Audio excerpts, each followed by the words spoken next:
Olá pessoal, tudo bem? Eu sou o Estevão Secato e começa agora mais um episódio do Virando a Mesa, hoje com o Reinaldo Russo, o Reinaldo que é diretor do Intrabank, uma asset que tem 1,3 bilhões de reais sob gestão. O Reinaldo tem mais de 30 anos de experiência no mercado de crédito, já fundou alguns fundos, constituiu algumas empresas, né? E veio hoje nos contar um pouco da sua história, um pouco como funciona esse mercado de FDICs, de fundos. Reinaldo, obrigado pela sua presença. Obrigado você, Estevão. É um prazer estar aqui com você nesse dia. Pô, muito bom. Reinaldo, começa contando então um pouco da sua história, como é que você começou, como é que veio, como que foi essa sua trajetória de montar fundos e, enfim, as suas passagens. Legal.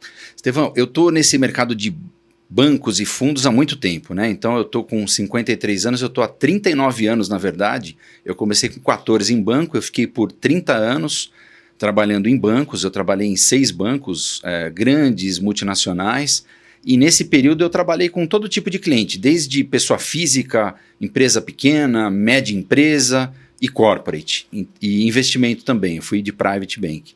Então assim, isso aí acho que me capacitou um pouquinho para entender um pouquinho cada tipo de cliente.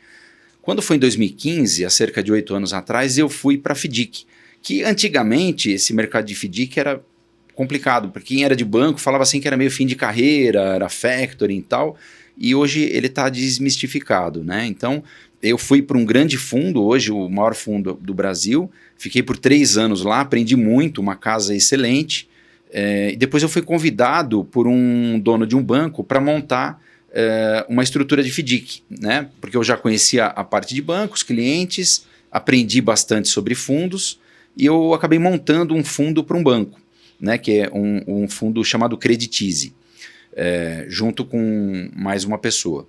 Nós montamos do zero, esse fundo teve um grande sucesso, a gente atingiu uma carteira muito grande rapidamente, coisa de mais de 200 milhões em menos de um ano, é um fundo que existe até hoje, fiquei lá por 3 anos. No meio da pandemia, no início da pandemia, eu conheci um grupo de empresários, um family office na verdade, que me convidou para montar um fundo de novo do zero, né? Mais um projeto. E isso sempre me motivou muito, a construção de projetos. Eu comecei em 2020, no meio da pandemia, foi um grande desafio. Nós começamos em julho de 2020. Por um lado, era bastante desafiador, porque assim, a gente começou uma empresa no momento em que estava todo mundo em casa, né? Quer dizer, uma empresa do zero.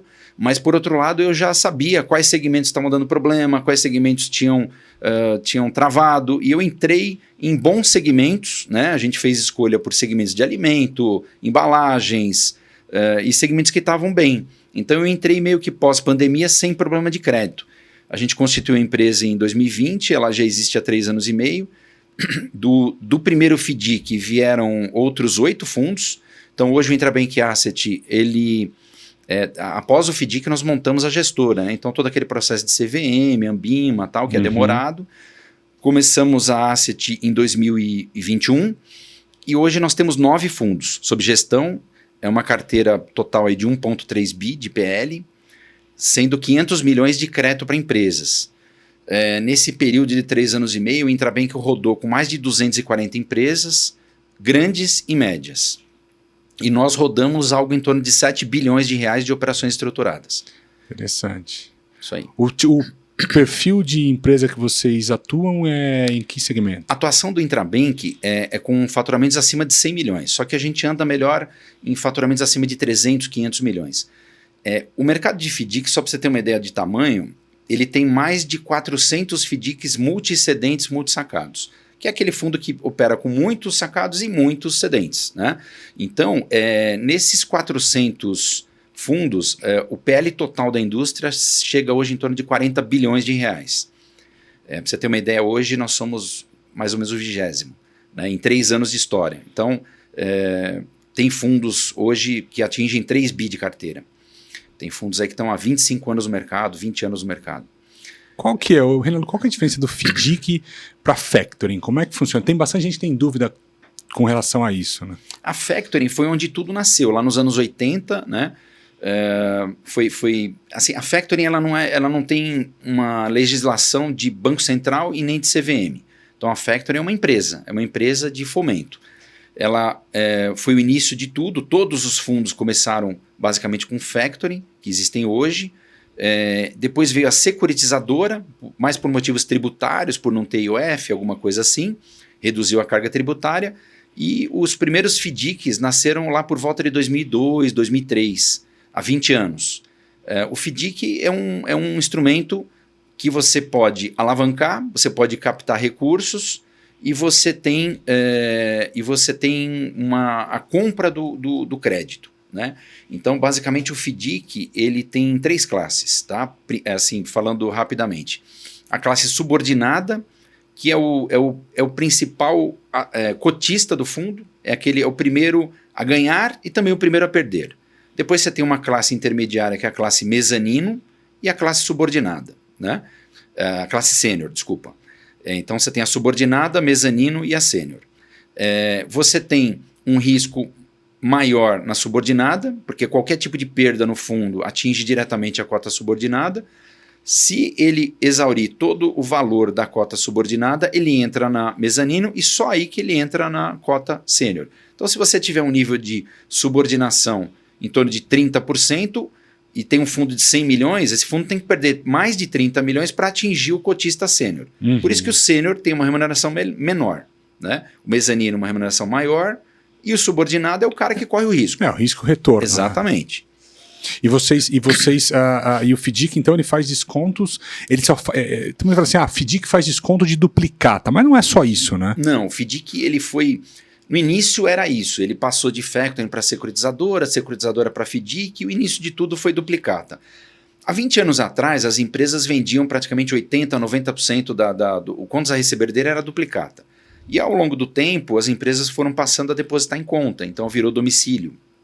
Os fundos tiveram que se adaptar.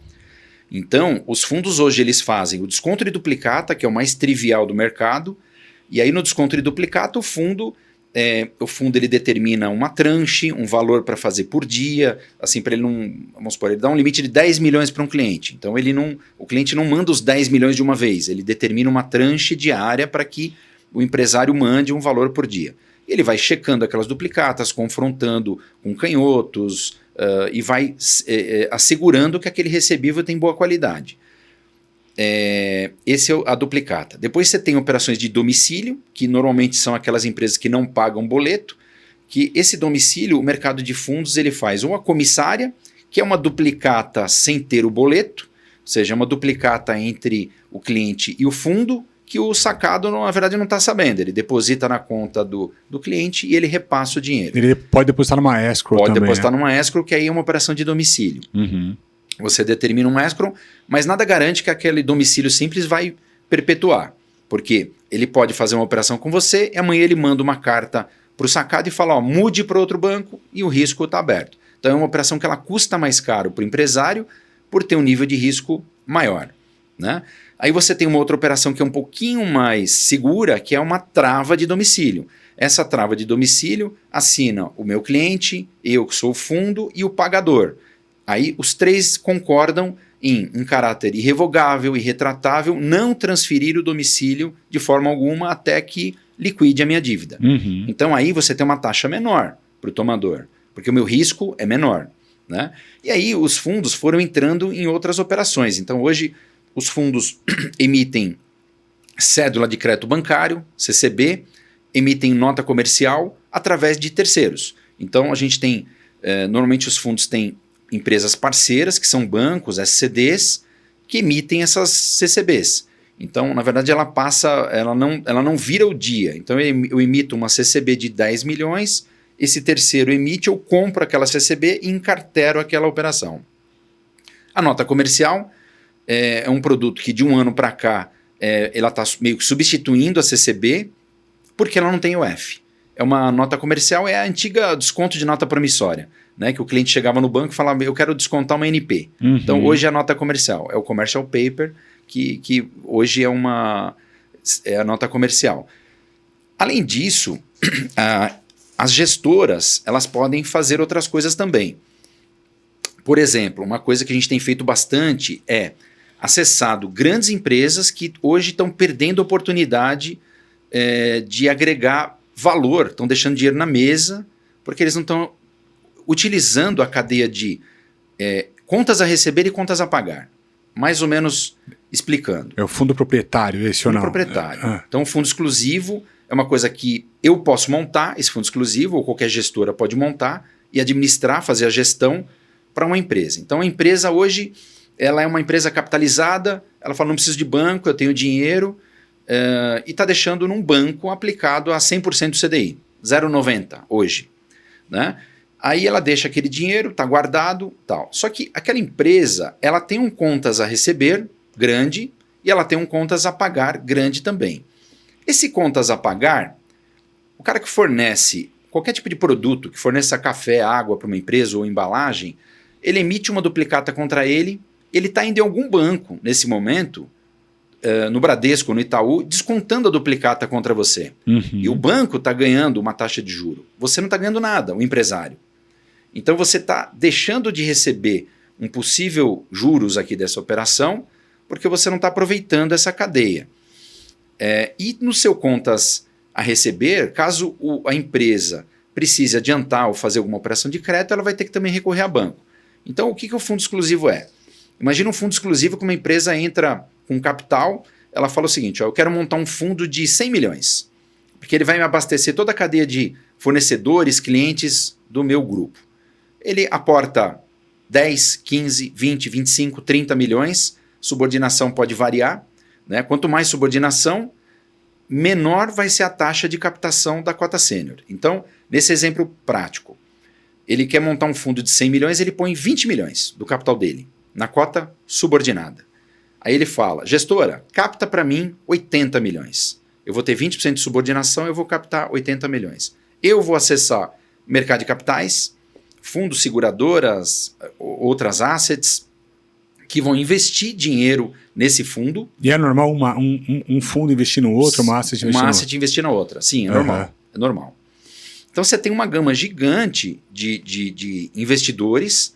Aí a nossa área de distribuição vai acessar esses clientes, investidores, mostrar a operação, mostrar a segurança da operação e dizer, olha, essa empresa está montando um fundo de 100 milhões, ela está colocando 20 milhões e ela tem 80 milhões que ela está captando no mercado. A gente faz o processo de captação dos 80 milhões, inicia-se o fundo de 100 milhões e esse fundo vai fazer todo o contas a receber dele, as duplicatas, e vai fazer o contas a pagar. Então, o contas a pagar para a empresa é risco zero, porque é ela que paga. Né? Então, assim, ela pode pegar qualquer fornecedor que ele tenha, que quer o dinheiro adiantado, e esse FDIC entra adiantando o recurso. E normalmente você capta na cota sênior dos investidores numa taxa um pouco menor e cobra um pouco mais caro na operação de crédito. Né? Então, um exemplo prático, médio, você capta a CDI mais 4 no mercado e você vai fazer uma taxa de desconto hoje no nível de uma operação de desconto, 1,80, 1,70, 2% ao mês, depende do tipo de operação, depende do risco. Então, assim, isso é uma grande oportunidade para a empresa e, dependendo do caso, a nossa gestora também pode ser uma possível investidora junto com ele, para alavancar o fundo e rapidamente crescer essa operação. Fantástico, fantástico. Como é que funciona? Explica pra gente aquela questão do risco sacado. Como é que é essa operação? Está bastante em voga agora, né? É verdade. O risco sacado, assim, sempre existiu risco sacado, né? Os bancos sempre fizeram operações de compra, né? Que é muito no mercado, muito mais conhecido, que basicamente é isso, né? O banco pagava o teu fornecedor, né? Existe o vendor para venda e o compra para compra. O banco pagava o teu fornecedor e financiava, te dava prazo para pagar. O risco sacado é uma operação muito boa, muito inteligente quando bem utilizada. Né? A gente opera bastante esse produto, o mercado hoje aprendeu a utilizar, porque como eu estou num segmento de empresas corporate maiores, para você ter uma ideia, as 20 maiores empresas que eu opero hoje faturam mais de 1 bi. Né? Então, eu tenho uma proximidade bastante grande com grandes empresas. E essas empresas, elas querem prazo, risco sacado. Então, hoje ela compra, vamos supor, vou te falar da cadeia de algodão, uma empresa que mexe com tecido. O mercado de algodão normalmente vende à vista, 2 dias para pagar, 7 dias para pagar, no máximo. É um mercado muito rápido, não tem prazo. Mercado de metais também, normalmente não dá muito prazo.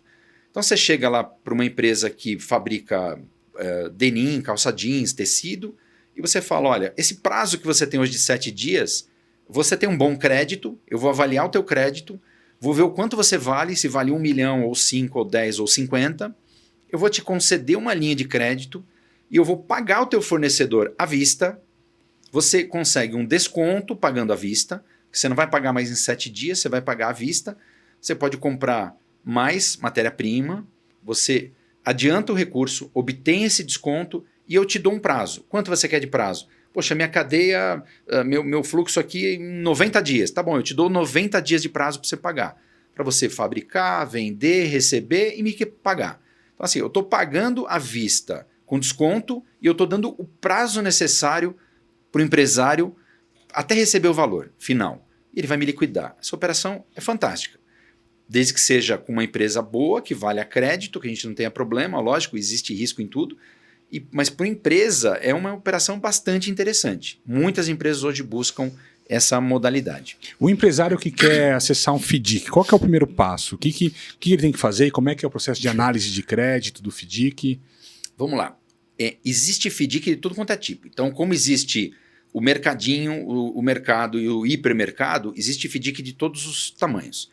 Existem fundos pequenos, médios e grandes. Os pequenos, normalmente, eles não podem ter uma concentração grande. Então, você pega um fundo de...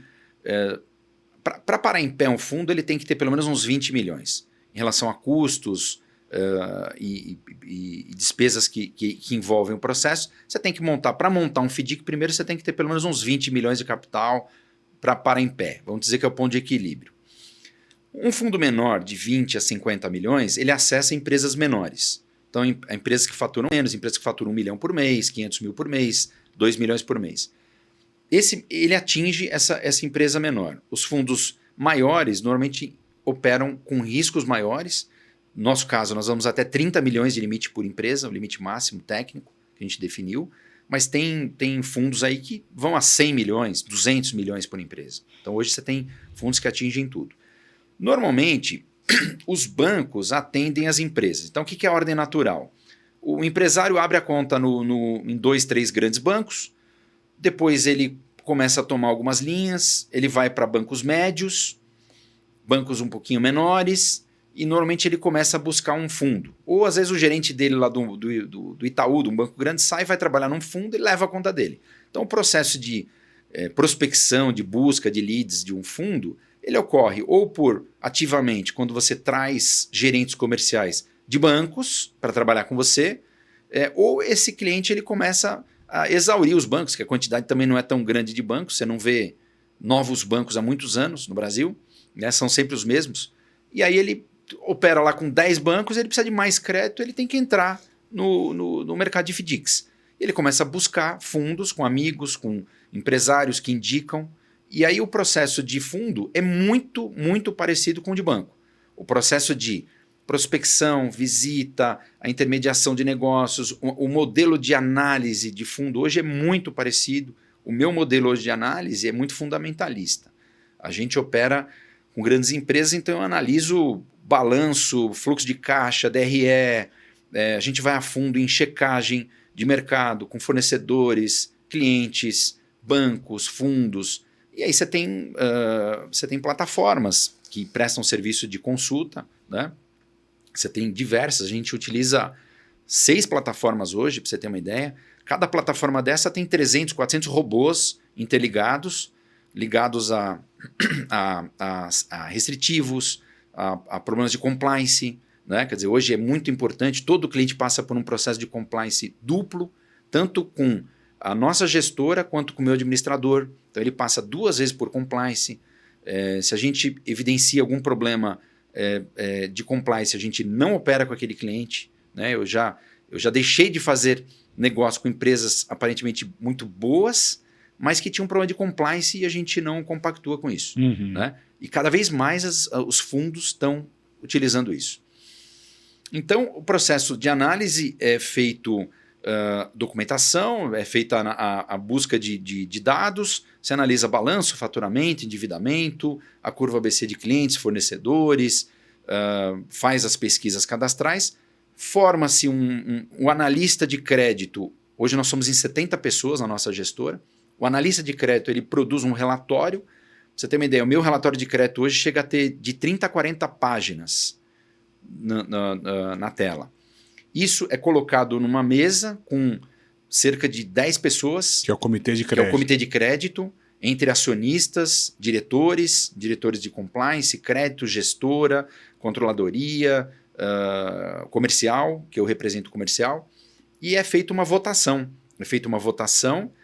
Determinadas pessoas na mesa têm poder de veto, elas podem, por mais que todo mundo esteja de acordo, ele pode ter um veto, e é feita uma aprovação de crédito. Após a aprovação de crédito, aí a questão documental, a questão societária, a questão de homologação, registro, é como se fosse abrir uma conta num banco, é feita, mas assim, todo esse processo de fundo é muito aprimorado. Hoje eu diria que ele é tremendamente mais rápido do que o de um banco. Uhum. Eu sei porque eu trabalhei em 6 bancos e conheço todos eles que eu trabalhei, bancos bons, porém lentos, né? O fundo ele é muito mais rápido, né? Então, assim, eu já fechei grandes negócios em fundo em questão de menos de uma semana, né? Então, você bota o negócio na mesa, você não atropela processos, mas você agiliza e prioriza, né? Então, isso faz com que os fundos hoje sejam ágeis e tem uma característica. O banco, eu trabalhei em banco, né? Eu sei isso. Muitas vezes você coloca uma operação em determinada empresa de longo prazo, 48 meses, ou de 1 ano de vencimento, uma operação de câmbio, e você não está falando no dia a dia com o cliente. É isso que eu ia te perguntar depois. Quer dizer, primeira coisa, o fundo também faz operações de longo prazo com garantias reais e operações estruturadas. E faz, né? Sim. E esse pós-aprovação de crédito, como é que é o dia a dia com o cliente? Como é que é o acompanhamento do crédito? Né? Do crédito. Assim, o que acontece? Você está muito mais próximo. O mercado de fundos ele está muito mais próximo do cliente do que banco. Até porque tem menos clientes, né? Tem menos clientes e a carteira ela gira mais rápido. A carteira gira mais rápido, o prazo médio das operações, em geral, é menor do que de banco. Então você está muito mais no pulso do cliente. Outra coisa, o cliente também acessa os donos de fundos. Porque assim, dificilmente você vai falar com o senhor Bradesco, o senhor Itaú. Sim. Quem é o senhor Bradesco? Você não sabe. Você vai falar com o teu gerente, ou o máximo diretor dele. Depois ele tem 18 níveis até chegar no cara que decide. Né? Num fundo, normalmente os clientes conhecem, todos os clientes conhecem o dono, eles acessam o dono, os decisores, os diretores, por ser uma estrutura menor. Então, assim, a estrutura de fundo, ela atende mais próximo, com mais proximidade ao cliente. E isso os clientes nos falam. Poxa, no fundo eu falo com o dono. Eu conheço os diretores. Você me atende diretamente, né? E isso facilita, porque na hora que ele precisar de uma operação, ele vai lembrar daquele que é mais fácil. Lógico, você vai lembrar primeiro do cara que é mais teu amigo, você gosta de fazer negócio com amigo, e segundo, daquele cara que você sabe que vai te atender, que te conhece, que está ali com você, está visitando, almoçando e tal. O processo de acompanhamento, ele é diário. Existe um monitoramento de carteira. Diariamente, a gente, com esses robôs todos aí que trabalham para o nosso sistema, fazem uma varredura de sistema, uma varredura de restritivos, se ele teve algum bloqueio em algum banco, se ele teve algum Serasa, se ele teve algum protesto, se alguma duplicata que ele emitiu contra um cliente de determinada praça foi paga em outra praça, isso já aponta... Duplicata fria vocês pegam também? Então... Como é que funciona esse negócio da duplicata fria? Existe no mercado duplicata fria. O que é a duplicata fria? Tem um modelo do pré-faturamento, que é aquela duplicata que ele emite antecipadamente. Existe 3 tipos de pré-faturamento. O pré-faturamento de origem, que é aquele quando o empresário recebeu o pedido, ele já emite a duplicata e desconta no banco. E aí ele nem fabricou ainda. Existe o pré-faturamento de produção, que é aquele quando a gente detecta que está sendo produzido o produto, esse produto vai sair logo. E existe o pré-faturamento logístico. Esse é o mais normal. O pré-faturamento logístico é amplamente aceito no mercado. Por quê? A mercadoria está pronta, está paletizada e está pronta para sair para entrega. Aí, naquele momento, ele desconta. Ele desconta a duplicata num fundo, ou numa factory, ou num banco, ou uma securitizadora, e aí é o período de entrega. Então, normalmente, o que é? São Paulo, 2 dias, 5 dias. Se for para o Amazonas, vai demorar 20 dias, estourando. Então, cada duplicata, quando ela nasce, existe um processo de checagem de pedido. Foi feito o pedido, então o pessoal entra por amostragem e faz uma checagem daquela carteira. Então, o cliente mandou lá 100 duplicatas, o fundo determina 10 ou 15 duplicatas para ele mandar um e-mail ou checar, e ele faz a checagem. Foi feito o pedido? Não, eu não pedi nada. Pô, já detectou um problema. Para a operação toda. Trava tudo. Não, fiz o pedido, legal. Daqui uma semana, aquele fundo ele liga de novo, confirma como foi o recebimento, entregou em ordem, direito, perfeito, ok. Então, assim, o pré-faturamento, quando ele é do logístico, ele é aceito pelo mercado. Né? Porque se você quiser operar o desconto de duplicata só quando a mercadoria está entregue, fica muito difícil para o empresário. Ainda mais com ciclos de logística longos, né? De entrega. Exatamente. O que eu recomendo, quando o empresário começa a precisar de um recurso além disso, sente com o fundo. Abra o jogo. A pior coisa que tem é você descobrir que o cara está te botando uma duplicata pré-faturada. Aí a duplicata fria, como você falou, a fria é aquela que não existe. Então, a pré-faturada não é a fria. Pré-faturada não é fria. A pré-faturada não é correto, mas não é a fria fria. A fria é aquela que nem existe. A fria é o golpista, existe, você pega de vez em quando algum golpista. Eu já tive casos... É crime isso, né? Crime. Eu já tive caso, o ano passado, nós pegamos um caso do setor calçadista, né, que foi... Ele tomava em 96 bancos e fundos. E ele mandava o endividamento para os bancos dizendo que tomava em 10. E aí o mercado foi descobrindo aquilo e viu que ele tinha CNPJs que era dele, ele tinha... Fazia operação entre CNPJs. Entre intercompany, ele tinha uma central de checagem de duplicata, ele fabricava carimbo, ele fabricava... Nossa, mas isso é um estelionatário... Estelionatário. Né? Então foi amplamente divulgado esse caso, ano passado. Desconta então, com 2 fundos. Com 12 fundos. 12. O cara descontava a mesma duplicata em todo mundo. E foi até que estourou. Estourou, chega uma hora que a roda para de rodar, o cara estourou, o cara sumiu. O cara sumiu, fechou a porta e sumiu. Simplesmente, esse cara deu um golpe de mais de 500 milhões no ano passado, do setor calçadista. Esse cara foi golpista. Ele armou tudo. Parecia que a coisa rodava bem, tipo, ele vai pagando a própria duplicata, vai quitando de uma forma bem feita, consistente, até né? que ela estoura de uma vez. Então é muito difícil, né? Quando é fraude é muito difícil. Quando você pega um empresário que está passando por uma dificuldade, o que eu recomendo é que ele sente com o gerente dele, com o diretor, chama o dono do fundo, ou se ele estiver num banco, senta com o banco, explica, leva a pessoa para conhecer a fábrica, mostrar a dificuldade que ele está tendo. Tenta fazer uma operação estruturada. Exatamente. Né? Aí você entende o negócio, sabe que essa pessoa tem intenção de te pagar. Aí você vai falar, eu quero ajudar esse cara. Agora, existe golpista. Né? Em qualquer segmento, sempre existe o malandro. Ô Reinaldo, e fala uma coisa.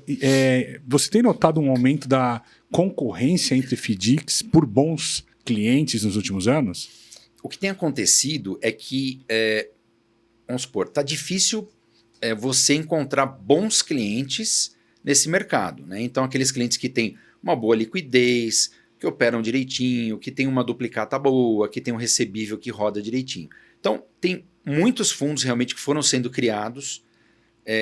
Hoje em dia é muita concorrência, é muito capital, os bancos também estão com bastante capital pelo mesmo cliente. Então, isso faz com que o spread dos bancos e fundos tenha caído. Então, assim, hoje a taxa média é muito menor do que há alguns anos atrás. Né? Ela tem caído frequentemente, mas pela oferta de crédito mesmo. Mas agora com essa caçada aí para os clientes, né? Esses fundos menores que talvez tenham menos poder de capilaridade, você acha que eles acabam indo para empresas muito pequenas e correm riscos maiores? Eu acho que sim. A empresa menor, ela paga um prêmio muito maior, ela paga uma taxa bem maior, mas ela oferece um risco bem maior. Você vê a quantidade de empresas pequenas e médias que fecham após 1 ano, após 3 anos, após 5 anos, você conhece melhor do que eu. Então, assim, esse nível de empresa menor é o risco-retorno, mais uma vez. Então, assim, se o cara está pagando uma taxa desse tamanho, alta, pode ser que esteja pagando a conta. É a mesma coisa que o crediário para pessoa física. Sim. Né? Você faz um crediário num varejista hoje, eles cobram 8%, 12%, 15%, 18% as financeiras. Por quê? A inadimplência desse mercado de pessoa física está acima de 20%. Os grandes varejistas hoje, eles têm milhões em carteira vencida, não paga e não pode fazer nada com aquilo. Aí que vem o NPL, né? Ele vai lá e vende com... Exatamente. Ô, Renato, você falou desses empréstimos com taxas mais altas e tudo mais para empresas menores, né? Mas, por exemplo, imagina que eu sou uma empresa que fatura lá meus 50 milhões de reais por mês, mas meus boletos todos são para empresas AAA, sou para Petrobras, por exemplo. Petrobras talvez não, mas empresas AAA. Você vai analisar o meu risco como tomador do dinheiro ou o risco do meu cliente, que é o meu sacado? Assim, normalmente as grandes empresas... Sacado, né? É do meu sacado. Então, o seu sacado, ele é bom, ele é grande. Então, vamos supor um ramo alimentício, para ficar mais fácil. Então, ele fabrica algum tipo de alimento e vende para supermercados, atacadistas grandes. Esse cara tem 60% da carteira dele de contas a receber é depósito em conta. Ele tem 30%, 40% de duplicata para o pequeno mercadinho de bairro. Esse pequeno mercadinho de bairro... o risco é mais fácil de você medir, porque ele é pulverizado, tem uma duplicata, é o cheque e tudo mais e tal. Os outros 70% da carteira desse fabricante de alimento, ele vai depositar na conta. Então, depositar ou na conta dele ou numa conta escrow. Então, assim, se for uma operação, como eu te falei, daquela comissária, que ele deposita num grande banco e ele tem que me repassar, eu vou analisar somente o risco do cedente, do cliente. Por quê? Eu dependo dele me repassar o dinheiro. Porque eu sei que o grande vai pagar. Agora, qual o risco dele me repassar ou não? Agora, ou às vezes no meio vem uma recuperação judicial. Uma recuperação judicial, pode vir um bloqueio. Então, existe bloqueio trabalhista de recursos, existe bloqueio de uma série de coisas. A recuperação judicial é um negócio complicado. Esse é um ano recorde de recuperação judicial. A gente sempre conviveu com isso, né? Quer dizer, até na época da Concordata, né? Eu trabalhei na época da Concordata. Concordata era em 2 anos, era um negócio muito mais rápido. Dificilmente a empresa saía, era um negócio muito rápido, né? Ela tinha um ano de carência e um ano para pagar, né? Não tinha deságio, não tinha nada. Então era difícil a empresa que entrou em Concordata voltar. A recuperação judicial ela veio com uma boa ideia para tentar acomodar a situação e melhorar, dar um fluxo. Só que no meio do caminho, ela começou a ser um pouco mal utilizada por algumas empresas, né? Ela começaram a obter ela não tem muita regra, né? Quer dizer, quem define são os credores, é a assembleia. Então, eu acho que isso que faltou. Ela tinha que ter algumas limitações, porque hoje você tem RJs com 90% de deságio, 3 anos de carência, 20 anos para pagar sem correção nenhuma. Então, ela vira pó, o dinheiro vira pó. Então, todo esse risco é um composto do spread.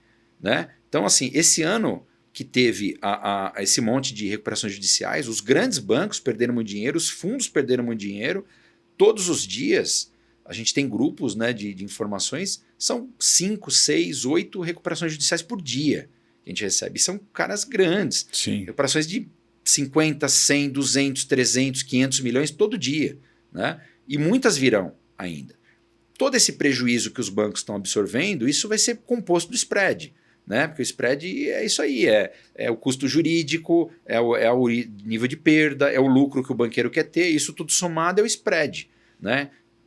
Você vai ter que aumentar em algum momento. Essa conta vai ser paga pelo bom. Né? O bom paga pelo mal, porque nossa avó já falava. Como é que você enxerga essa relação? Eu trabalho com turnaround, consultoria, tem bastante gente que veio aqui que trabalha com consultoria também. Como é que você vê essa relação consultor de turnaround ou assessor de reestruturação com os FDICs? Assim, pelos bancos que eu passei, pelo tempo, pelo nível de bancos que eu passei, pelo tempo de fundo, eu conheci quase que todos os consultores. A grande maioria esmagadora são pessoas muito bem intencionadas. Eu conheço consultores assim fantásticos que têm conhecimento técnico, tem uma equipe sensacional. Mas assim, é uma coisa da empresa, né? Existem empresas boas, a grande maioria, mas existem alguns caras que não são bons. No nosso mercado existem os fraudadores. No mercado de consultoria, apesar da grande maioria ter muita qualidade e em sinergia com os fundos trabalharem bem, você sempre tem um ou outro que não anda bem com os fundos. O que é o cara que não anda bem? Aquele cara que entra e ao invés de arrumar a casa dentro da empresa, ele entra pedindo linha de crédito. Então, ele fala assim, olha, posso passar aí? Pode. olha, peguei um projeto ontem, eu estou precisando alavancar 500 mil de fomento em 10 fundos. Falei, mas você conheceu a empresa? Você viu onde ele está errando? Porque não adianta. Se você ganha R$1.000 por mês e gasta 2.000, por mais que eu te dê 20 mil reais de dinheiro agora, daqui 6 meses você vai acabar com aquele dinheiro. Você tem que melhorar a tua estrutura, a tua empresa, tua compra. Você está perdendo dinheiro aonde? Alguém está te roubando? O que está acontecendo lá dentro da tua empresa? Teu produto está dando margem. Então, assim, eu vejo que alguns ainda estão nessa antiga de falar, eu estou precisando de um fomentinho para rodar um projetinho. Não, e esse fomento para o empresário que está em crise vira como se fosse uma droga, né? O cara fica viciado naquilo. E o cara não pergunta quanto custa. Se você falar, pode tomar que eu te dou o limite, ele não te pergunta o quanto custa. Aí você já fala, vou ter problema. Quer dizer, não perguntou quanto custa, não analisou direito, você já viu que pouco provável que você vai receber. E as boas consultorias, a maioria delas, que é muito boa, você percebe que chegam com um diagnóstico, te explicam o negócio, mostram onde o empresário está errando, cortam o problema assim na origem, afastam o empresário se for necessário, limitam retirada, né? Porque tem empresário que vira... Eu já vi empresário falando, eu tiro pouco da empresa, eu tiro 200, 300 pau por mês. Cara, você não tira pouco, você tira muito mais do que 99% dos brasileiros não tem isso. Né? Então você acha que você tira pouco, e você está tirando da onde? Você está tirando do dinheiro que você está tomando no banco. Exato. Então assim, se você não consertar a empresa, o que a gente vê muito? Consultores que entram e vão só buscar linha de crédito. Você não vai consertar. Você tem que ver a origem do problema, entender o que está acontecendo lá dentro. É custo, o produto está certo, a linha de atuação, eu estou vendendo para quem eu deveria, e os empresários têm medo de corrigir contrato. Não, se eu corrigir o contrato, eu perco esse grande cliente. Poxa, você tem que... ou a tua empresa vai sobreviver, ou você vai ter que corrigir. Né? Então, muitos falam, não, eu não posso perder esse preço, contrato. Né? Corrigir preço, custos e margens. Né? Ele fala, não posso perder o contrato porque ele tem um dinheiro entrando todo mês e ele está pagando o salário dos funcionários. Então, existe esse processo de encorajamento aí dos empresários. Mas, assim, hoje você tem consultorias que chegam com um BI fantástico, com controle assim na ponta do lápis. Né? Te apresentam e te dão acesso a isso. Os diagnósticos completos, ele te mostra o problema. Aí você fala, poxa, entendi onde está a dor desse cliente. Né? Então eu vou dar o remédio certo, na dose certa, para esse cliente, entendendo o negócio. Porque eu sei que agora a coisa vai começar a dar certo. Existe risco? Sempre. Mas se você detectou qual é a doença, qual o problema que ele tinha e deu o remédio certo, pelo período certo, na dose certa, é provável que o seu paciente vai levantar e vai encorajar. Então, assim, as boas consultorias normalmente têm um índice de acerto muito bom. Ô Reinaldo, e fala uma coisa, e conta pra gente, teve casos, ou tiveram casos que deu muito errado, que o fundo ou os fundos, algum fundo que você passou, perdeu dinheiro, como é que foi? Teve bastante, assim, na minha vida, pessoalmente, não tive bastante, eu tive poucos casos, né, mas porque, assim, existem nesse mercado os gerentes comerciais de banco, de fundo, ou ele é enviesado só para fazer negócio a qualquer preço. Para ganhar comissão. Ou ele pensa como banqueiro. Né? E graças a Deus eu sempre, desde o primeiro cargo em gerência, eu sempre pensei com cabeça de dono. Quando você pensa com cabeça de dono, primeiro que você tem credibilidade na instituição que você trabalha. Né? Você tem que saber o momento também como comercial de negar crédito, de puxar crédito. Então, para você ter uma ideia, caso prático nosso, a gente operou em 3 anos com 240 empresas que faturam acima de 100 milhões por ano. Hoje eu opero com 100.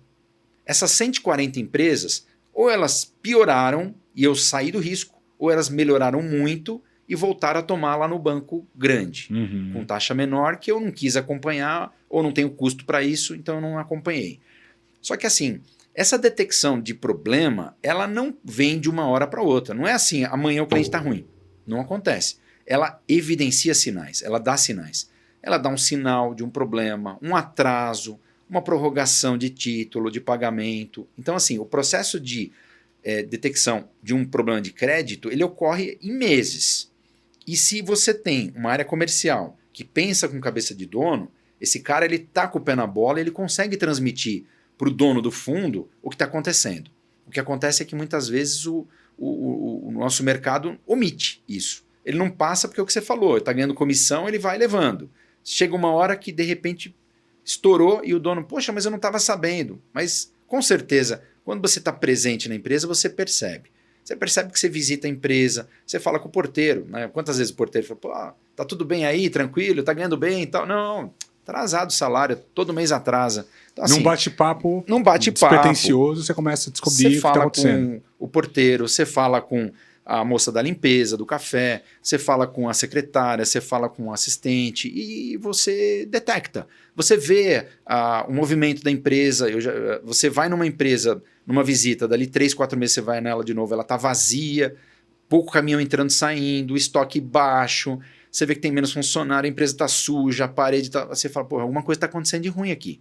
Então você tem que saber a hora de sair. Essas empresas... Você tem que sair e antes de acontecer o problema, né? E com calma também, você não pode avisar também que vai sair.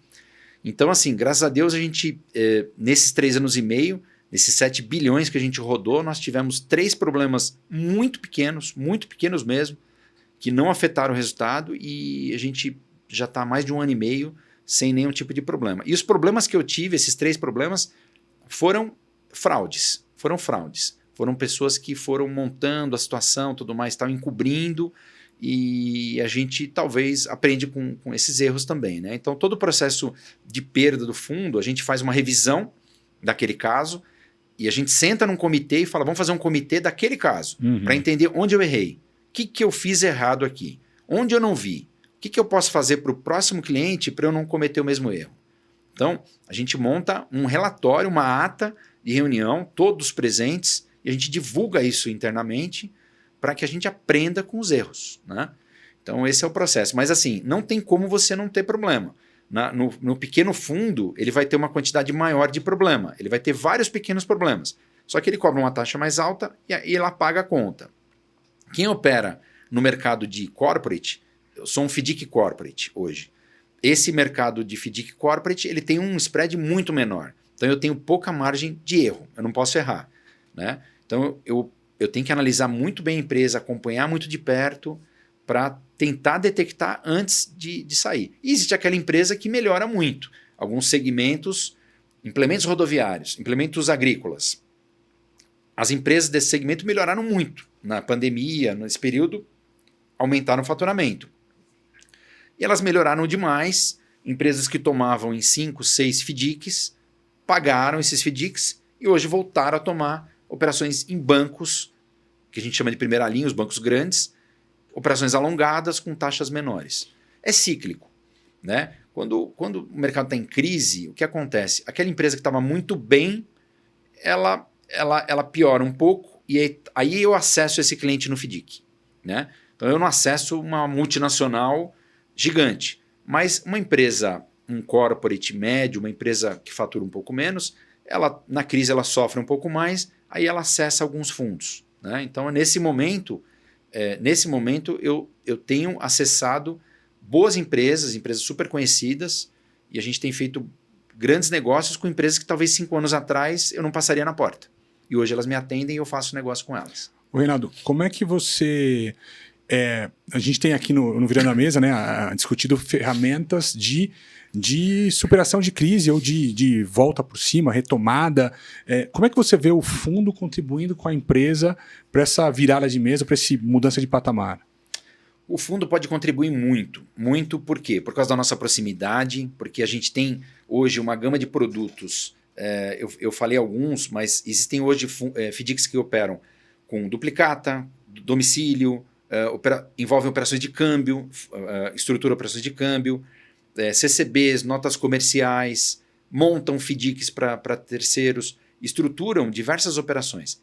O FDIC é um instrumento, se bem utilizado, muito bom. Você tem quase que todos os produtos de um banco, com muito mais agilidade do que um banco, muito mais rapidez, muito mais interação, e o empresário consegue colocar a necessidade de uma forma melhor, mais rápida, com quem decide o crédito, né? Então, eu acho que as empresas precisam acessar os fundos, contar um pouco mais, mostrar a realidade, e os fundos estão sim preparados para atender desde pequenas, médias até grandes empresas. Hoje você tem fundos para todos os segmentos e que atendem muito bem a qualquer tipo de empresa. Agora, aquela máxima, né, que a gente vê no mercado, você precisa da consultoria para acessar o fundo. Isso é mito, não é? Ou é verdade?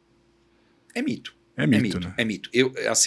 Você pode, qualquer empresário pode ir direto no fundo, bater na porta, ligar, falar, olha, tem uma empresa aqui e começar a operar. O exemplo é o nosso fundo. Dessas 240 empresas que eu operei, eu tive uma empresa de consultoria. Uma. Não porque eu não gosto. Adoro consultoria. Gosto, conheço muitas consultorias. Mas assim, a gente montou com foco numa área comercial ativa, entrando diretamente nos clientes. Então assim, sendo bem feito esse trabalho ativo do fundo, ele, não que não precise, mas ele tem um caminho também para acessar diretamente. Isso é muito bom, né? Diretamente todas as empresas que eu acessei. Agora, existe também aqueles projetos que vêm de consultoria, né? E podem ser avaliados normalmente. Apesar de eu conhecer os consultores, gostar de alguns consultores, o processo de análise de crédito, ele corre como se não existisse o consultor. Sim. Ele tem que existir naturalmente como eu faço. Eu não posso baixar a régua porque o consultor é meu amigo. Isso não existe. É aquele consultor que fala, pô, tô emprestando minha reputação, tô garantindo para você que eu vou conseguir o crédito porque eu estou lá. Eu estou lá até que o dono queira. Porque o dono, eu já vi um caso, teve um caso de um dono que ele chegou para o consultor e deixou na portaria um aviso. Esse cara X não entra mais na minha empresa.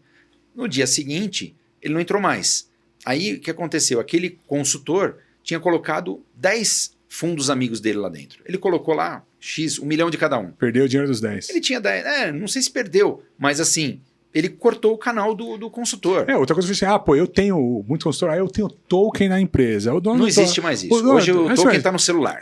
Mas aí o dono vai lá e muda. Muda. Acabou, você não tem mais acesso à conta. O dono é o dono que manda. Então ele muda, ele revoga, ele cancela a procuração, ele barra o consultor. Se ele quiser barrar o consultor, você tem que entender a empresa, entender se a empresa vale crédito. O consultor vai te ajudar a entender melhor o crédito que você está dando. A responsabilidade do crédito é do fundo, é do banco, não é do consultor. Você nunca pode imputar a responsabilidade no consultor. Porque tem bastante disso também, né? O fundo te empresta, faz análise de crédito dele.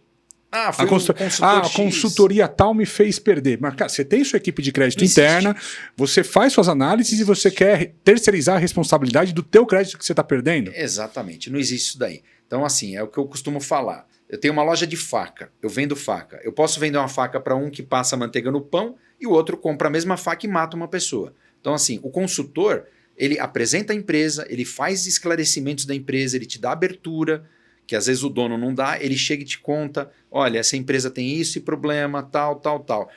O fundo e o banco têm a responsabilidade de analisar, aprovar e não pode imputar nunca a responsabilidade no consultor, de forma alguma. Eu acho um absurdo isso e já vi muito acontecer. Não, o consultor X me fez perder dinheiro. Pô, você que é o bobo, você deveria ter analisado o teu dinheiro e não colocado. Não é por causa dele, você está dando para a empresa. Sim. Né? Então, você tem que dar pensando como se ele não estivesse lá. Mas se ele está lá, ótimo, ele está te ajudando. Mas pensa que ele pode não estar lá amanhã. Né? E se ele não estiver lá no D1, o que vai acontecer? Teu dinheiro está lá dentro. Você tem que entender que a empresa gera caixa para pagar dívida. Basicamente é isso. Você pega uma empresa que todo mês ela está entrando em mais linhas de banco, crescendo o endividamento para cobrir o rombo, cobrir o buraco, esse cara vai ter problema. Não tem como não ter. Né? Empresa fatura 10, gasta 12, todo mês ela vai num banco e pega 2, no outro vai 2, e 2, e 2. Ela está se alavancando. Daqui a um ano, você olha, a empresa fatura a mesma coisa ou menos e a dívida do cara cresceu 3 vezes. Vai explodir. Com a taxa de juros que a gente teve nos últimos anos e está atualmente, não tem como segurar. Então esse cara vai explodir, vai ter problema. Né? Então é inviável, a empresa fica inviável. Então a gente analisa muito isso. O nível de endividamento da empresa, de faturamento, geração de caixa, uma série de coisas. Tem empresas que você olha até com 10 meses de faturamento de endividamento. Aí você fala, poxa, só de juro o cara paga 20% ao ano. Em cima de 100 milhões ele está pagando 20 milhões por ano. Ele não gera 10 de caixa. Então assim, não vai pagar a conta. É impagável. Ele não vai pagar. Esse cara provavelmente vai pedir uma recuperação judicial se for o caso, né? Ele vai tomar até onde der e vai pedir uma recuperação judicial. Ou ele vai ser vendido, se você der sorte, né? E aí você minimiza a perda. Tá bom. Pô, Reinaldo, muito obrigado, viu, pela presença, muito esclarecedor o papo. Agradeço demais. Legal. Obrigado você, oportunidade aí. Estamos à disposição. Tá ótimo. Pessoal, muito obrigado e até o próximo episódio.